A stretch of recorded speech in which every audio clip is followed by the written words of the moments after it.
Hi, everyone. Thank you for joining us. I'm Julia Cutler, and I want to take a minute to say thank you for taking the time to be with us today. I hope you're all doing well. I'm here today with Stacy Gordon, who will be speaking about unconscious bias at work and how we can create a culture where everyone belongs. Welcome, Stacy. We're excited to have you here today. Hello. I'll give some quick housekeeping information for our audience and then introduce Stacy. There'll be time for questions at the end of the presentation, so please click the Ask a Question button below the video to ask your question throughout the webinar. Also, as a reminder, the recording will be available tomorrow.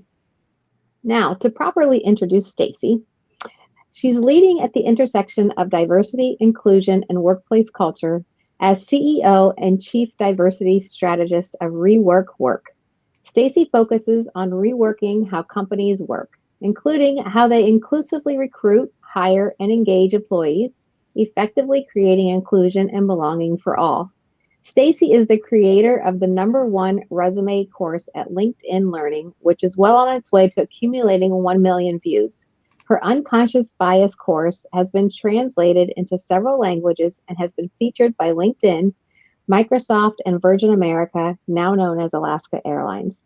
As a consultant and career strategist, Stacy has written career and diversity related articles and provided content for SHRM, Fast Company, Skillsoft Forbes, NPR Radio, BBC Radio, Essence Magazine, and Monster.com, just to name a few. Welcome, Stacy, and I'll let you take it away from here. Thank you. Thank you. I appreciate it, Julia.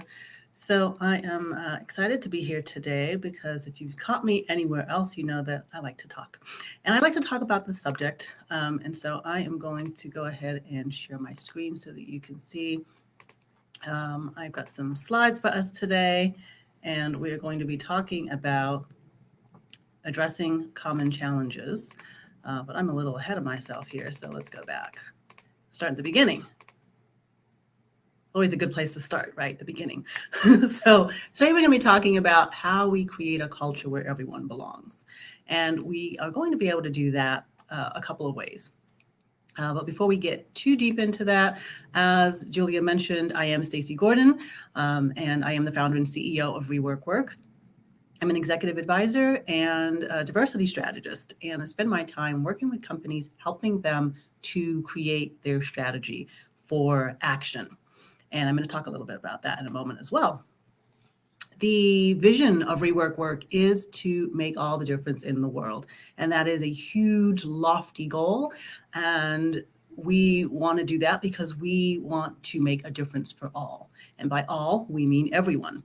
And the way that we're able to do that, though, to achieve that lofty goal is by working with individuals like yourselves and helping to move you from awareness to action. So what that looks like is on this framework. On this framework, you might notice, so you might be in a company where you want to do something. You want to jump into action. You want to start doing things today. And that's commendable. And we want you to do that. But there's always a but.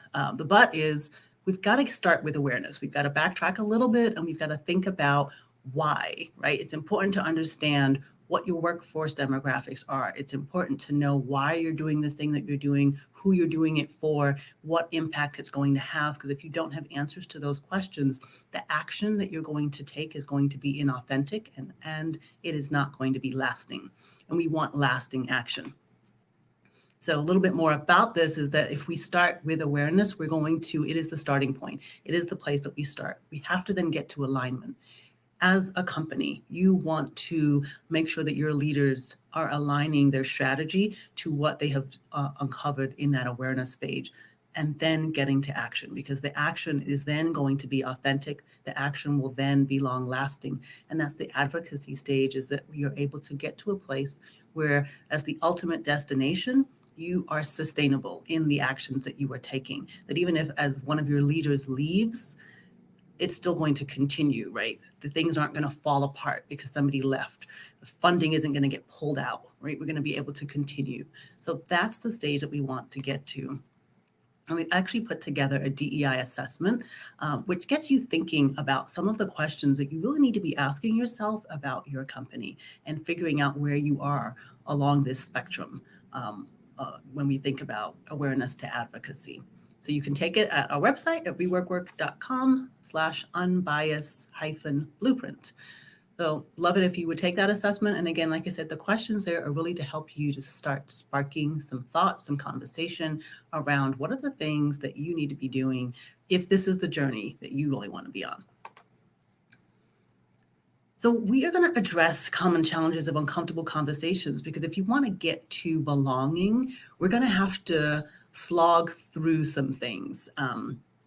I wrote a book called Unbiased, Addressing Unconscious Bias at Work. And one of the things, one of the people I quoted is Winston Churchill, where he said, when you're going through hell, you keep going, right? And so that's the challenge we have right now is we are going through a lot. We are going through so many things and we want to just stop. We want to just say, what's the point? Why bother? This is too hard. And we keep stopping. It's why we have to keep restarting. We have to keep restarting because we have not continued the journey, and we haven't continued the journey because it's hard, because it's uncomfortable. So we've got to get past that discomfort, and that's what we're going to talk about, how we do that today. We're also going to look at some bias and be able to see how we can interrupt bias at work. And then we're going to talk about trust and why trust is important to get to that place of belonging. So when we think about the case for diversity. It's like, why are we doing this, right? How do we get to belonging? Well, belonging is way down the road, right? Because first you've got to get to inclusion. And before you can get to inclusion, we need diversity. And this is the why. This is where I spend time working with executive leaders to help them understand that there are three parts to your business case for diversity, or really to your case for diversity, right? One of them is the business case. The business case is the financial impact. Everyone's talking about the financial impact. You Google it, you'll find it from Deloitte, from McKinsey, from Harvard Business Review. There's tons of studies that tell you all the great things about innovation and creativity and productivity and retention, right? All these wonderful things that are going to make your business better. But if you only focus on the financial impact, it makes you sound like a leader that doesn't care, right? All you care about is profits. Nobody wants to work for somebody who only cares about profits and doesn't care about people. So you say, okay, well, of course I want to care about people because it's the right thing to do. So we want to do the moral case. Okay, well, if we just do the moral case, what happens is you've got a couple of people who say, yes, it's the right thing to do. And they're leading the charge, they're giving resources, they're supporting everything. But then that person leaves, right, the company, and all of a sudden, all of the work that this person was spearheading goes down the drain because they haven't gotten everyone else to really understand that this is the right thing to do and to embed it into the company. And so again, it falls apart. And the legal case is really where we start, right? That's where diversity started.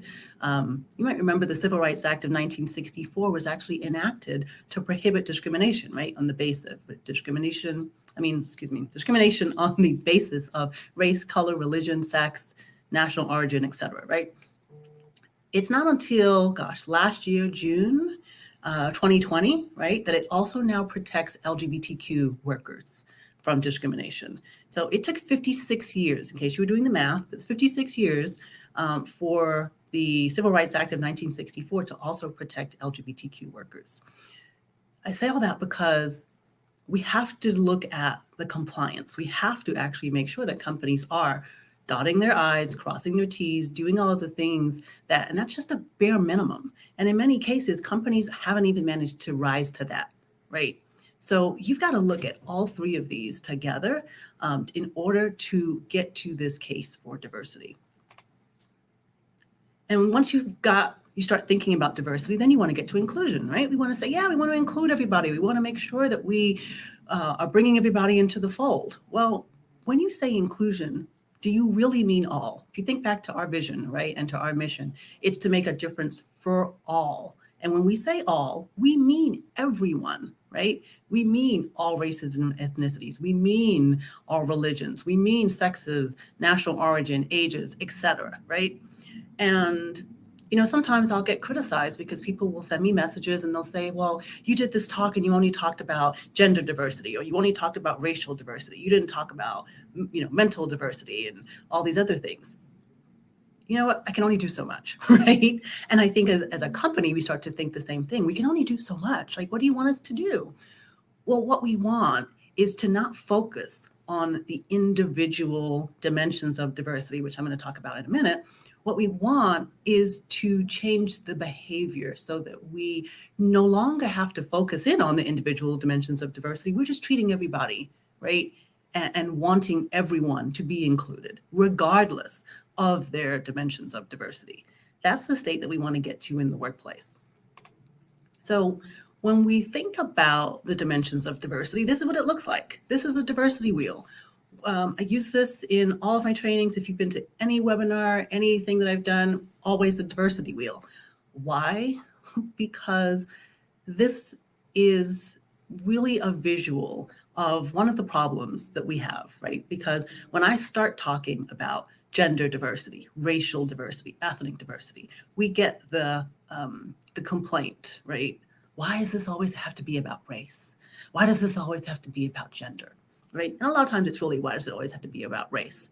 So you may have noticed I am Black. So for me, many times it is about race. Because when I'm denied a promotion, when I'm denied a access, when I am mistreated, right? Many times it is because of my race. And now I'm going to hear some people say, but how do you know that? And I'm going to tell you, you're right. I don't know that for a fact. But what I do know is based upon my personal experience, how I have been treated and what people have said to me and the things that people have said, right, that help me to understand what their motives are.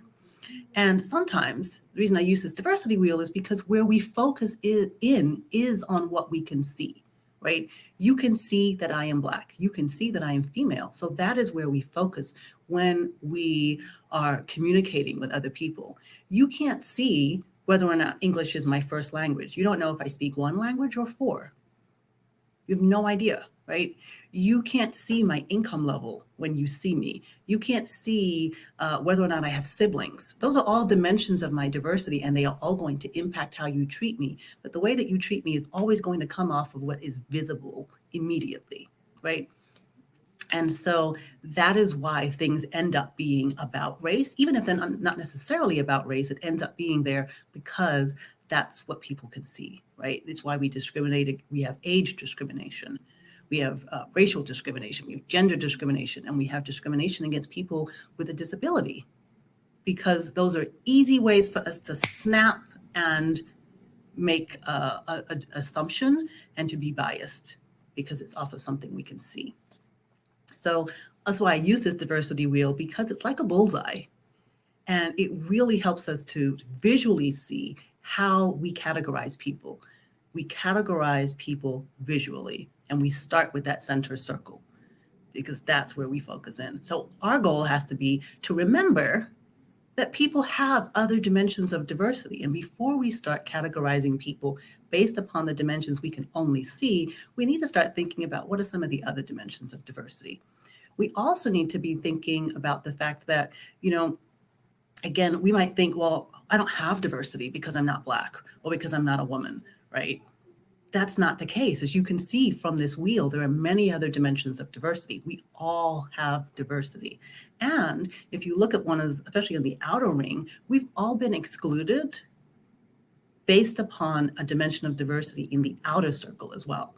Think about expertise.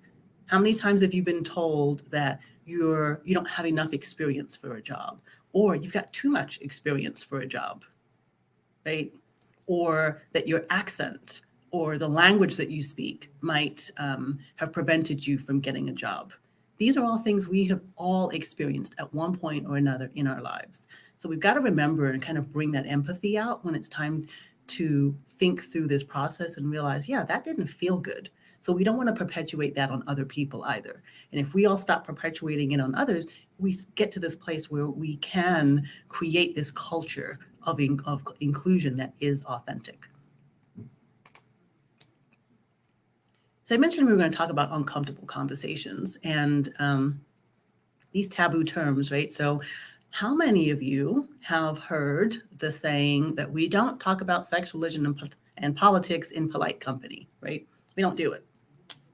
And That's crazy because all we've been talking about for the last couple of years is sex, Me Too movement, religion. It's gotten wrapped up in the LGBTQ issues at work and politics. Like, hello, 2020 was a dumpster fire of politics, which somehow managed to continue on into the beginning of 2021.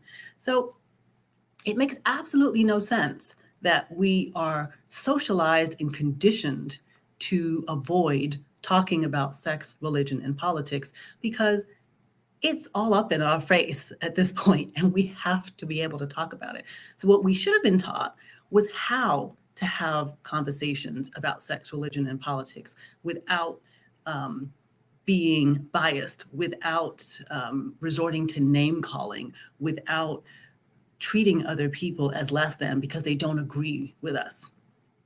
So, this is the place where we have to do some work. We have to work on this right here. How do we have these conversations?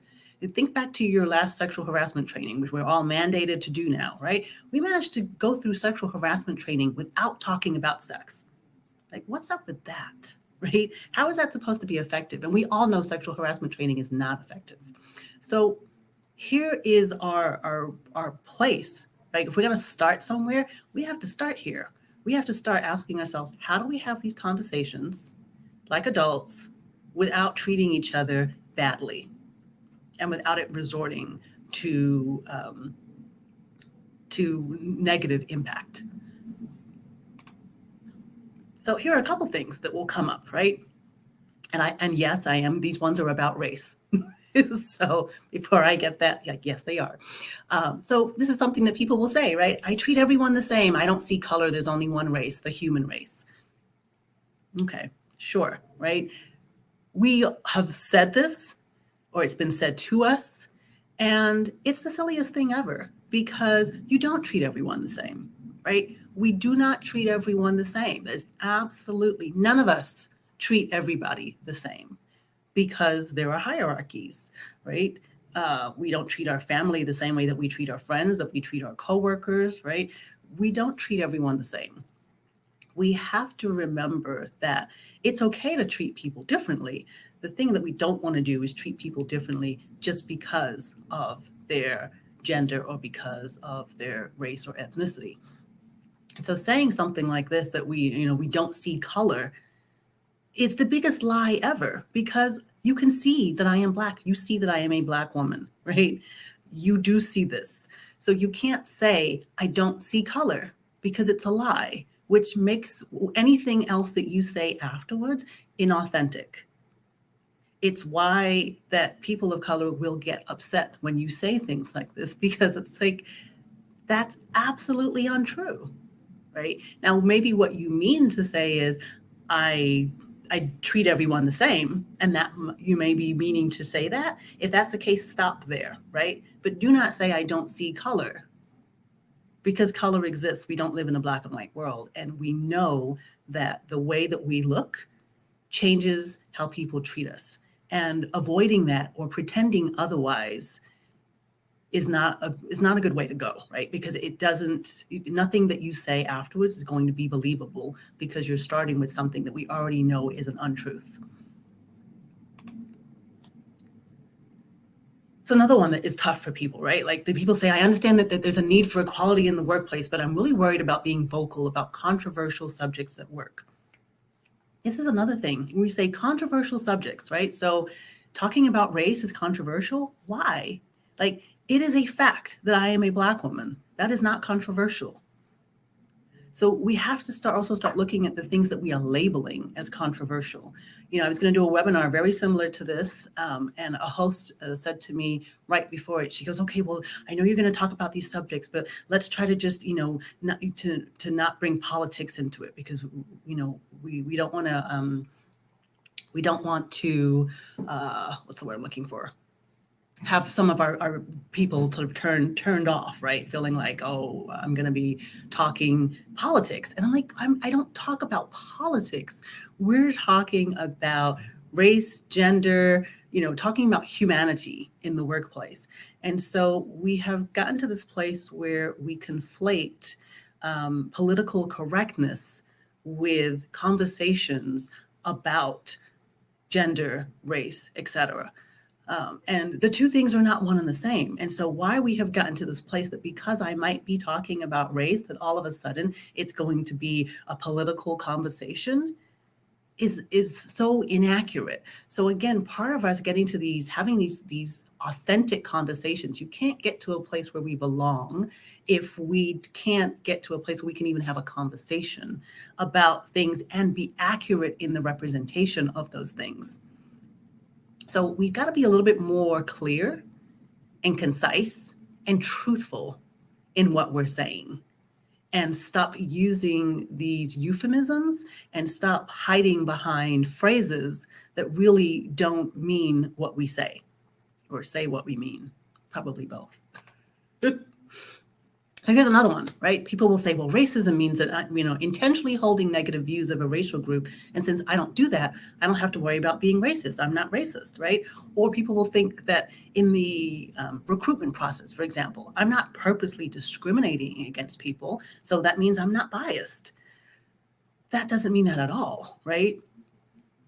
We have to stop hiding behind some of these phrases and realize that we actually just because you're not intentionally doing something doesn't mean there is an unintentional impact. And so we have to start thinking about what are some of the ways that we might be unintentionally impacting people. Because if we ask that question, we're going to have some work to do. And I think that's the problem, is that a lot of people want to be able to stick in this place where they don't have to actually do anything. And so what I mean by that is, like, we get to this discomfort of being not racist, right? And I could throw in being not sexist or not homophobic, right? But again, I am using these racial examples, and you'll see why in a minute. So, these are some more things that we say, right? That I'm nice to everyone. I've got Black friends, right? I believe that if you work hard, you can accomplish anything. And I think life is what you make it. And we say that, we think, well, because I worked hard and I got to this place, then if somebody else didn't get to this place, it's because they didn't work hard, which is also false, because we have to understand that they didn't take the same path that we took. If they took the same path that we took and didn't get to that same place, then yeah, it might be that they didn't work as hard. But you've got to ask, what is the path that they took to attempt to get to the place that you are at? And what did their path look like? So these, again, are the deeper questions that we actually need to ask. And we're not asking them. Instead, we are staying surface level. We're staying surface level and hiding behind these phrases that we think make it seem, kind of takes us off the hook. We think if we just say, well, I'm not racist, okay, good, I'm done. I'm not racist, right? Nothing else that I need to do, right? So I'm sorry to tell you that being not racist is not enough. It's not enough, right? This is why we can't get to this place of wanting to work together and be inclusive and get to a place of belonging, because we refuse to get past this idea, this lazy idea, really, this excuse that being not racist is enough, or that being not sexist is enough, or that if as long as I'm not intentionally discriminating against somebody in a wheelchair, that's enough. And that's not the case, right? This is a way for us to not do anything. If you say not racist, that means you want to not do anything. And if you remember in the very beginning, I talked about getting on this path to action. Well, if you're walking around saying I'm not something, I'm not racist, not sexist, not homophobic, right, not ableist, you are way on the beginning of that spectrum. Before even awareness, you're at status quo. You are in a place where you don't want to change, you don't want to do anything, you just want to continue along as is, because that's simple and that's easy. And so today we're talking about getting a little uncomfortable and getting to a place of action, right? So if that's not where you want to get to, I get it. Then you want to stick in this place of, well, I'm not, and there we go. But that's not what we're going to do today. So the problem with being not racist, if you read Kendi's book, especially last year, everyone was reading his book about anti-racism, right? And I understand that's not for everyone. I am not saying everyone needs to go out and read how to be an anti-racist, right? what I am saying, and what actually Kendi is saying, is that the opposite of racist isn't not racist, it's anti-racist. And so that's his claim, right? So the thing I'll say this is that you can spend time debating racism, anti-racism, not racist. You can spend a lot of time doing that if you so choose. But you could also spend that time just doing something instead, right? Because I think we all, if we take all of the labels out of it, right? And we take all the labels of sexism and everything out, and we just say, okay, let's look at the workplace. Is the workplace equitable? Is the workplace a place that I would want my daughter to work in? Is this workplace um, providing access to everyone? If we go back to the slide with all, right? Do all of these people actually have the opportunity to advance within my workplace? And if you ask yourself that question and you to be honest, your answer is going to be no. And so if that's the case, who cares what I say? Who cares what Kendi says? Who cares what anyone says? You have to be real with yourself and go, wow, yeah, we need to do better and we need to do something about it. So you can spend the time debating the labels, or you can spend the time being resourceful and actually taking action. And that'll be my challenge, right? So we're also going to talk a little bit about some of the bias and how do we interrupt some of these concepts. So again, and I'll put this at the end of the presentation, I have a course on unconscious bias, right? And this is a big one. Everyone, I get a lot of flack about this too. Well, how am I supposed to change behavior if I don't know that I'm doing it, right? It's unconscious. Well, this is why we do education, right?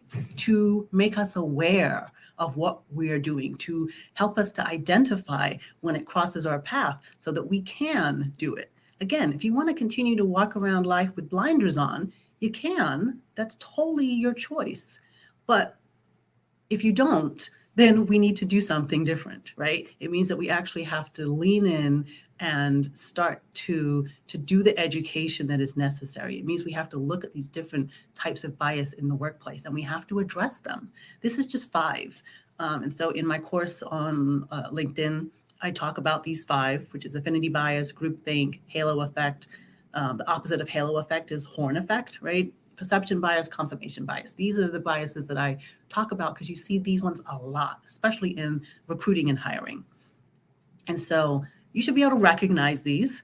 And that's my goal, is to help you to do that. So here's a quick example, right? So assume that you are interviewing somebody, and when you're done interviewing, you say to somebody on your team, you go, oh, I just interviewed this person and I felt so comfortable around her.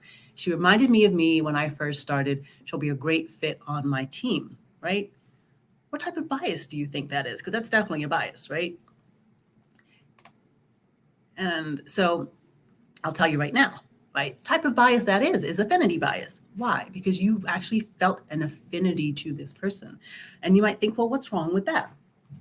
Nothing, except the way that affinity bias will work is that if you're interviewing, let's say 3 people, right? You've got 3 finalists and one of them comes in and went to the same school that you did. What happens? You spend time talking about what it was like going to the school, how much you enjoyed such and such professor, the things that you did on campus, right? And you create this bond.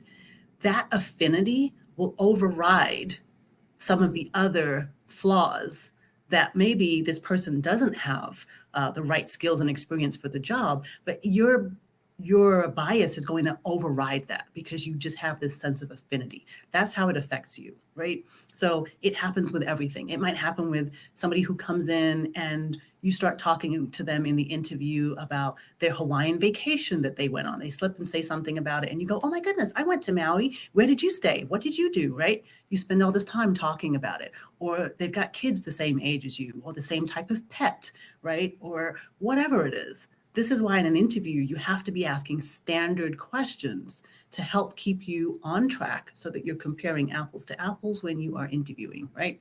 And I'm going down a whole other path, but this is why this is so important. So these common types of bias, I'll throw up some definitions here. I always say nobody cares about the definition. And I know you're going to say that's weird for somebody who spends their time talking about the definitions. But again, if you are being interviewed for a job and you don't get that job because of one of these types of bias, do you care about the definition of the bias or do you care about the impact? Right? Do you care about the behavior that caused you to not get the job? That's what you care about. So again, we need to look at action. We need to look at what are we doing? How do we change what we are doing in the workplace so that we are not negatively impacting people in a way that we should not be?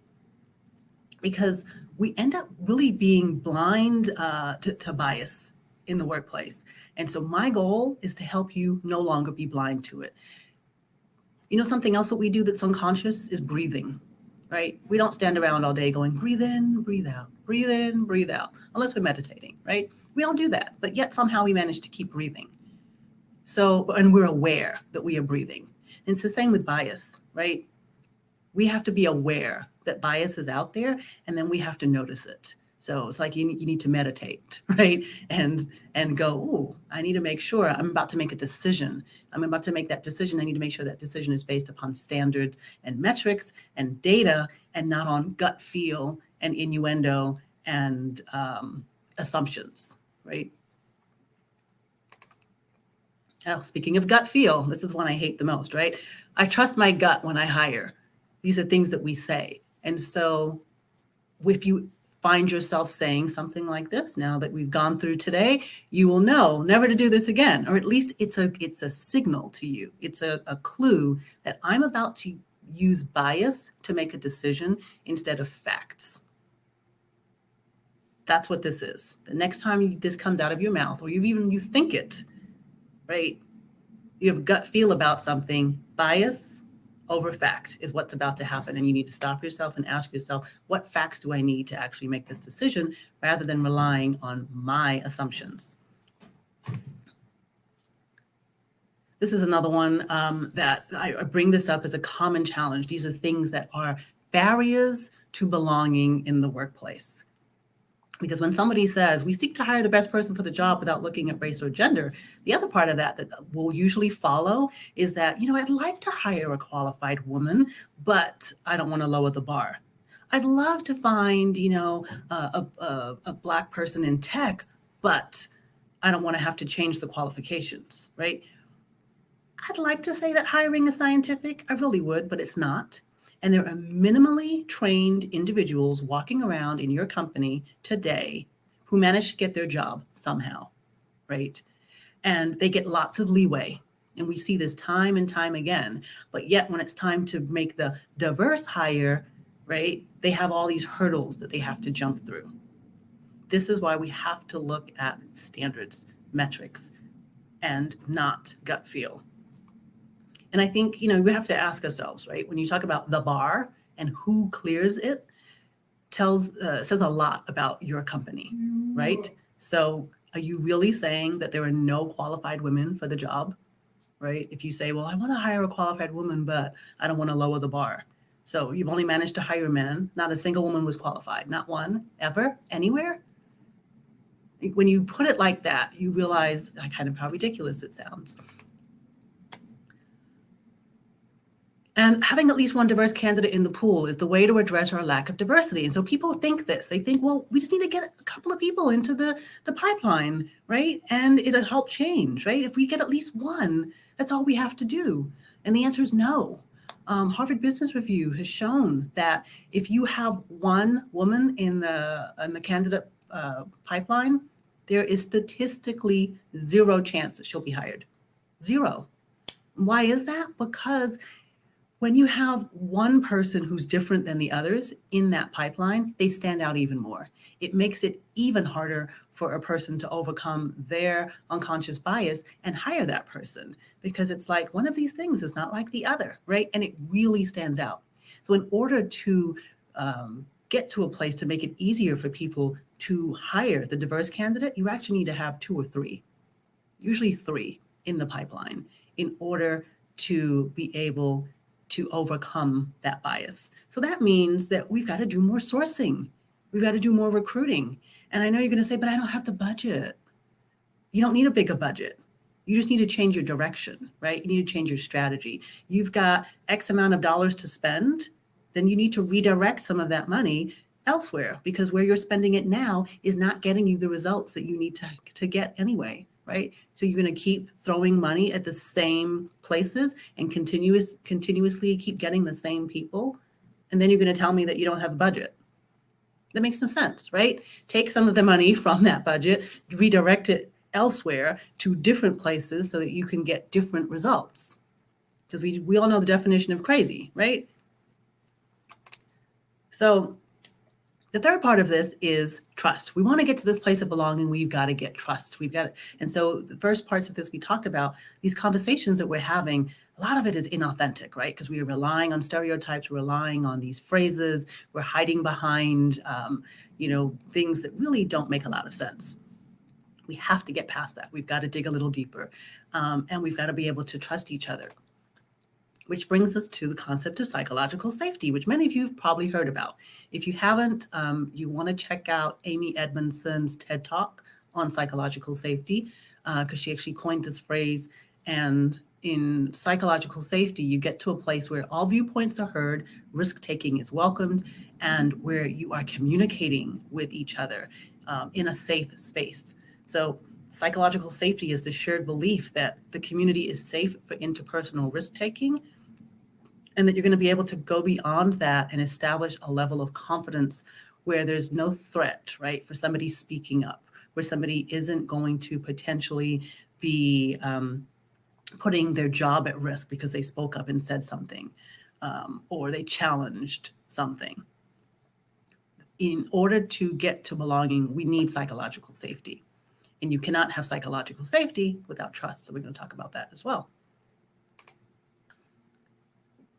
So I'll ask you, because I know I have, right? Have you ever felt uncomfortable sharing your opinion, asking questions, making mistakes, or criticizing the status quo at work? One of the things that I talked about in my course on unconscious bias is a company that I worked at, a video game company. It doesn't exist anymore. It actually got absorbed by some other companies. And it doesn't exist for a number of reasons, but this is sort of one of them, right? Was that we were in a place where our views were not heard. We did not feel comfortable speaking up. We didn't feel comfortable criticizing what was happening in the workplace. And so things just happened. And we sat around and looked at it and said, this is going to suck. This is going to be bad. But we didn't say anything because we were like, what's the point? Nobody actually wants to hear our viewpoint. So you just go into work, you collect a check, right? Is that the kind of environment that you want? That's not an environment that's going to get you where you want to go and to get you the increased productivity and increased profitability that you want in the workplace. So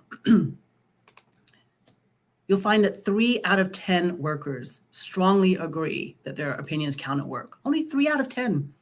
What are the other 7 thinking, right? 3 out of 10. So again, I ask you, if you have a team of 10 in your workplace, is this you?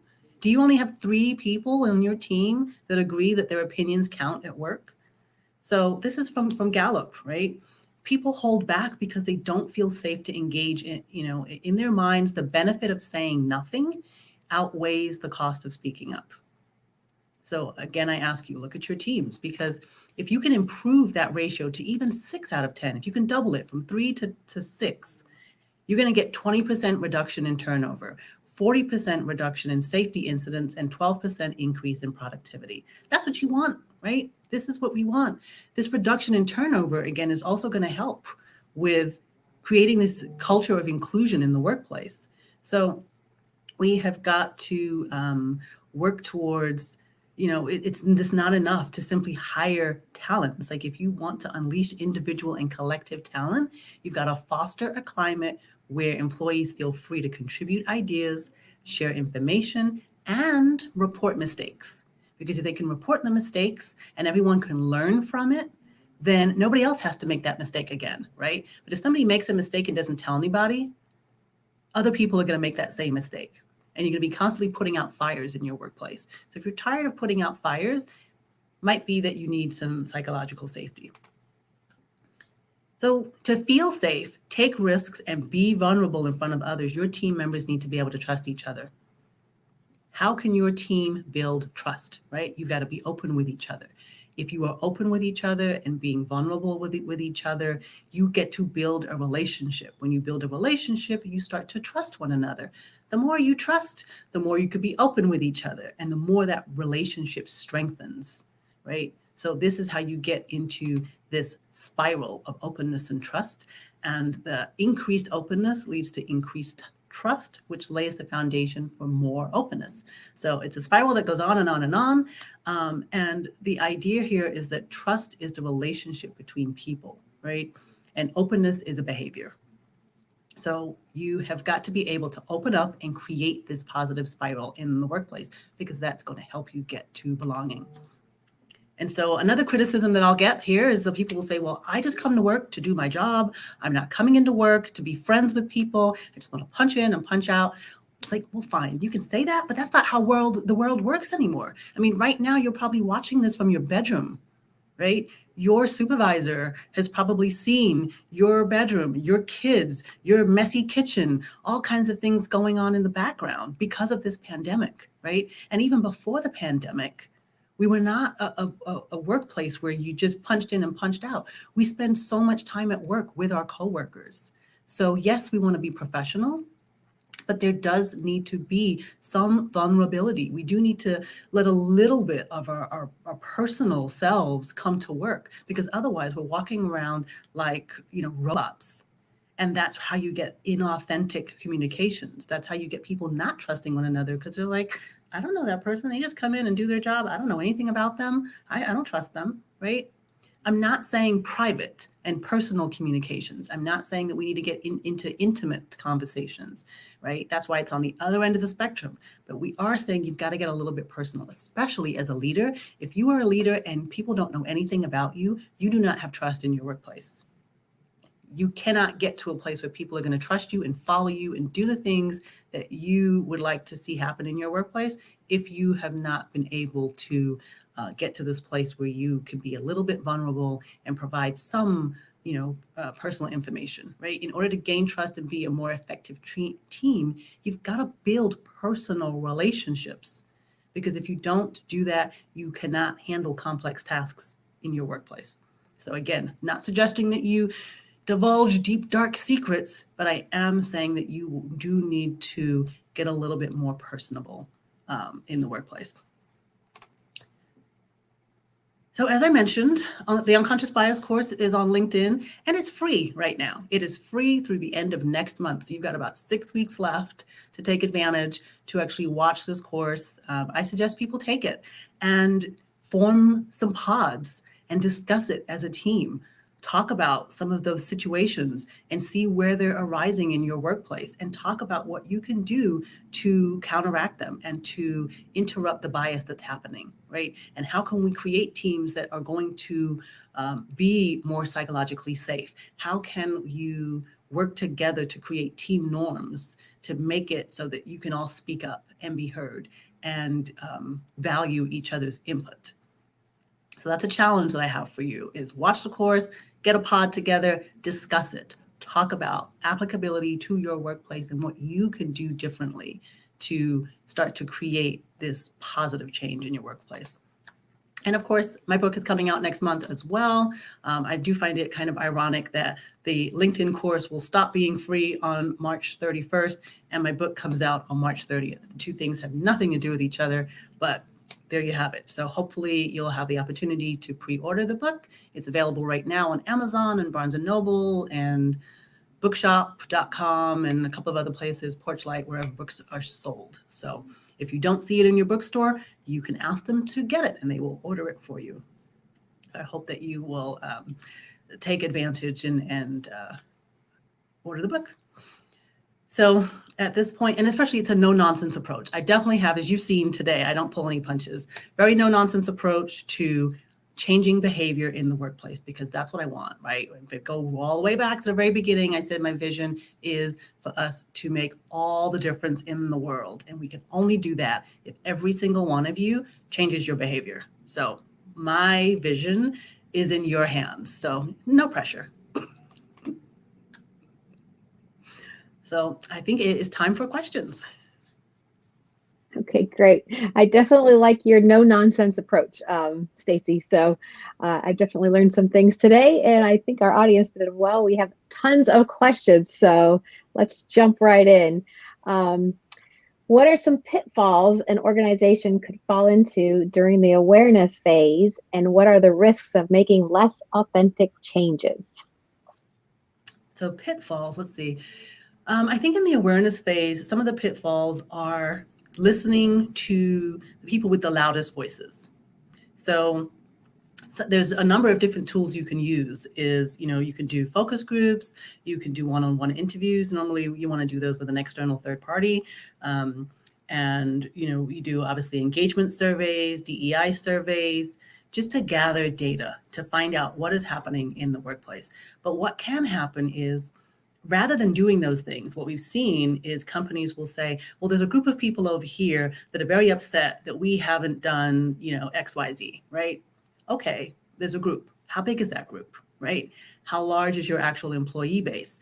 And so because they're making a lot of noise, they're getting heard, but do they really represent all employees, right?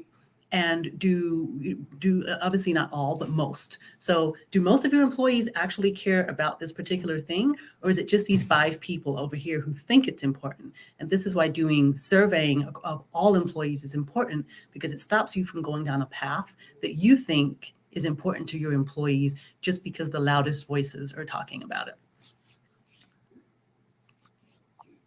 Okay. What are your thoughts on senior and executive leadership leading the way and modeling true inclusion at their table? It has to happen, right? The executives have to model the behavior. Um, it helps to support what's happening. It's best when they're leading it, and they have to model it. It is difficult. We've worked in companies where the leadership, they're struggling, and this is why we do coaching. We do executive coaching, and help them to see why their behavior is impacting and is stalling change within the company, because people want the change, but then they look at their leader and they go, well, if they're not changing, what's the point of us doing this? Like, is it really going to make a difference? Do they care?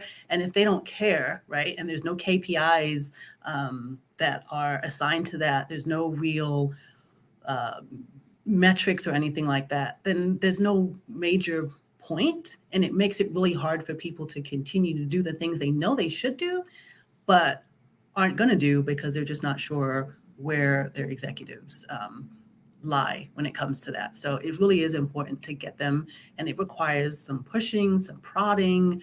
We have some tough conversations with individuals, and we have to ask, like, this is what's happening in your workplace. Is this really what you want?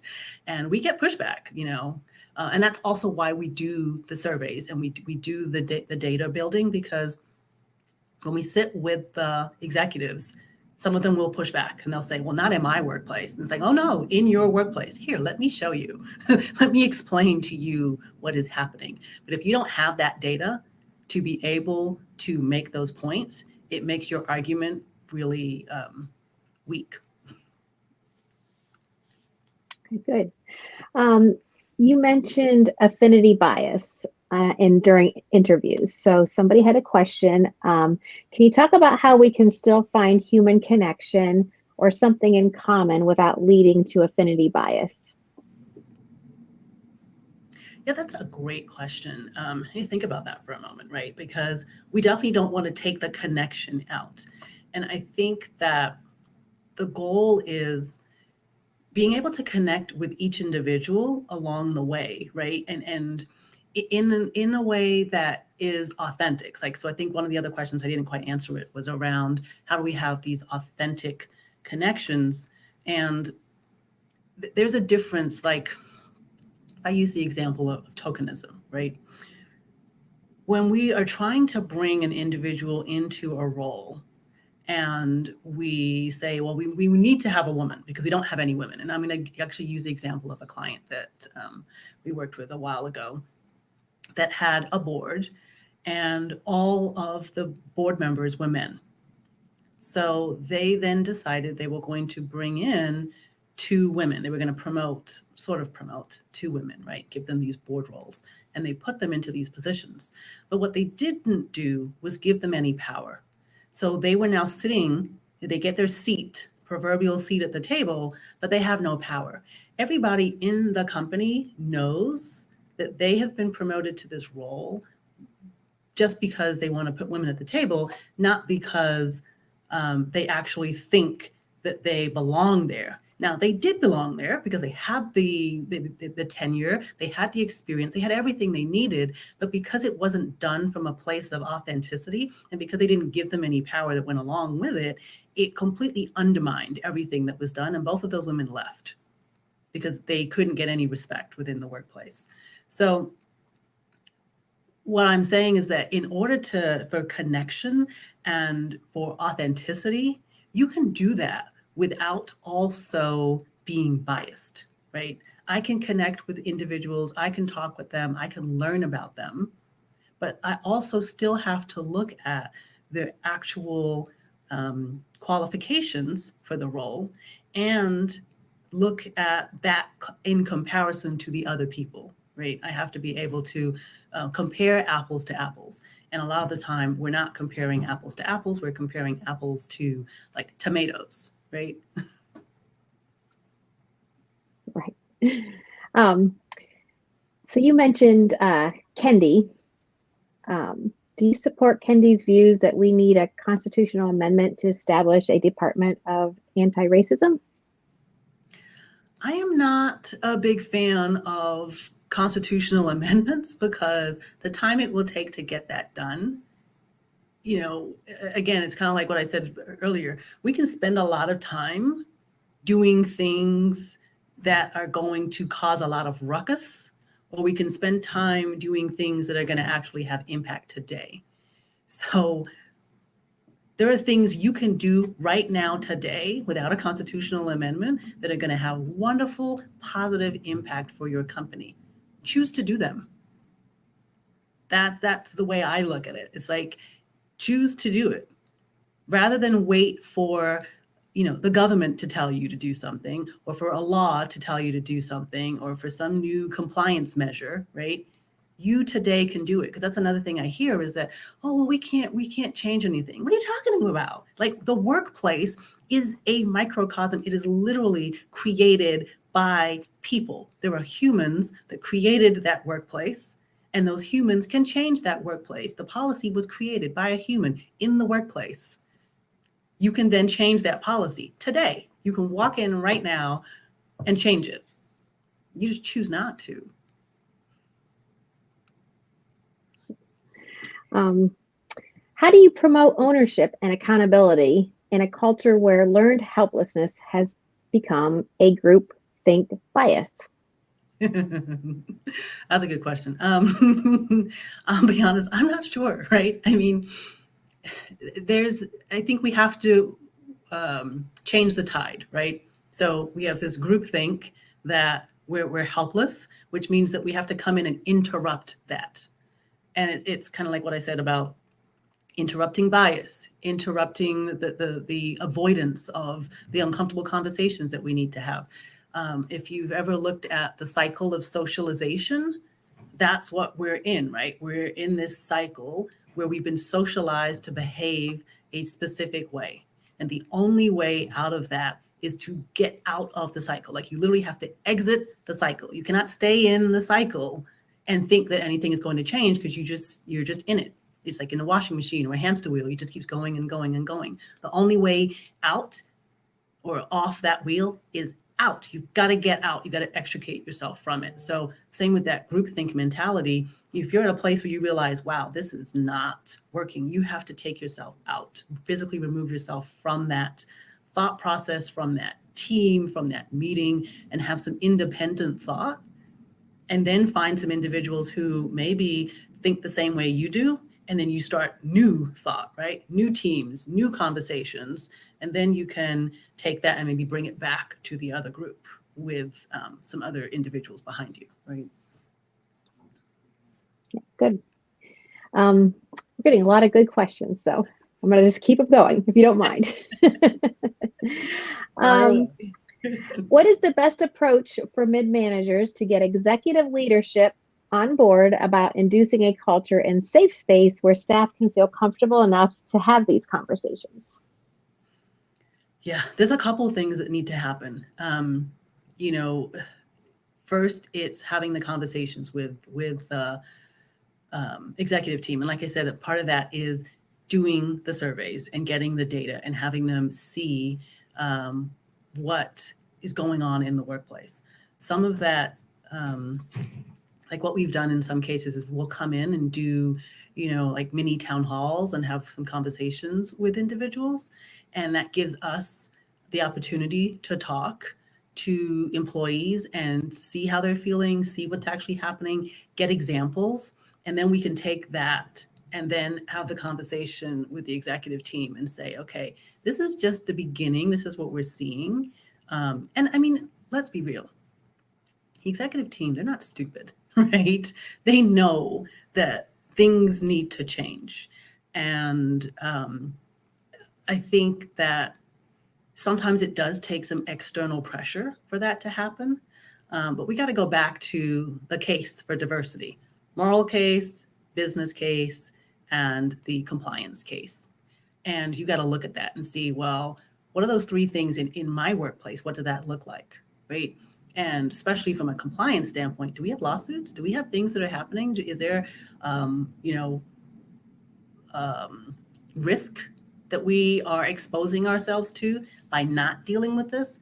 Because those are things that executives have to deal with. So it's kind of digging and finding out, like, what are they going to respond to, and putting that data in front of them.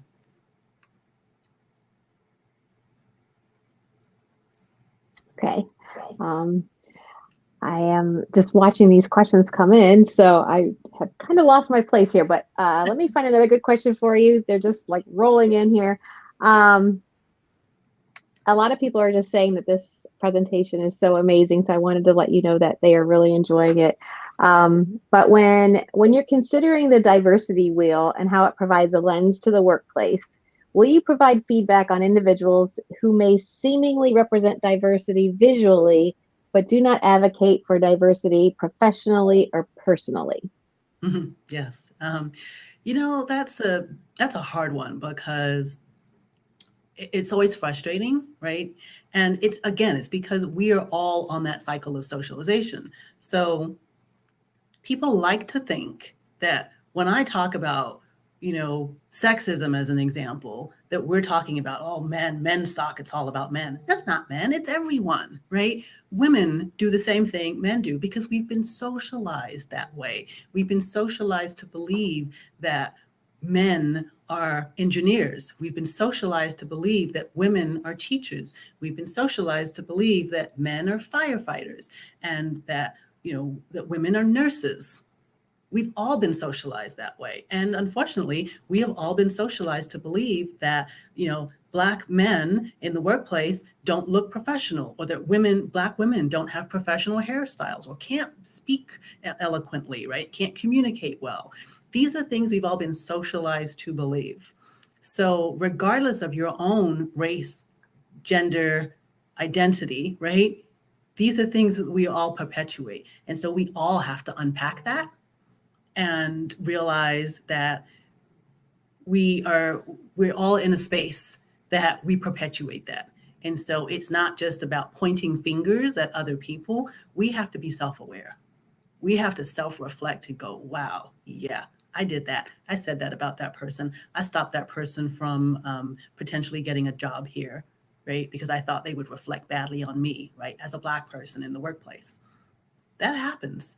And, again, we can't stop doing the thing we know we have to do just because of one or two people who potentially might derail that, right? It's like I had a conversation with somebody, this was years ago, after one of my talks, and a white woman came up to me afterwards and said, well, I get what you're saying. We need to have these conversations, but I tried to talk to, this person in my workplace, and she got really upset with me. So so I just don't know how to continue that conversation with people. So I've decided not to do it.